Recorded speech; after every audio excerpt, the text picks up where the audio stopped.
Hi friends, நம்ம இன்றைக்கி என்ன பார்க்க போகிறோம் அப்படின்னா, சோசியலேருந்து சில முக்கியமான இயர்ஸ் தான் பார்க்க போகிறோம். இது வந்து கண்டிப்பாக எக்ஸாமில் கேட்க சான்சஸ் இருக்குது. இதுக்கு கொஞ்சம் ப்ரிஃபரன்ஸ் கொடுத்து முக்கியத்துவம் கொடுத்து படிச்சுக்கோங்க.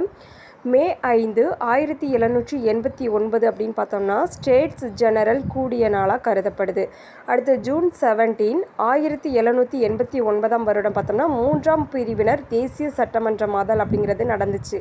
அடுத்து ஜூன் 20 1789 டென்னிஸ் மைதான உறுதிமொழி. அடுத்து ஜூலை 9 1789 தேசிய சட்டமன்றம் சட்டமன்றமாக மாறுதல். அடுத்து ஜூலை 14 1789 பாஸ்டிஸ் சிறை தகர்ப்பு. அடுத்து ஆகஸ்ட் 27 1789 மனிதன் குடிமகன் உரிமை பிரகடனம்.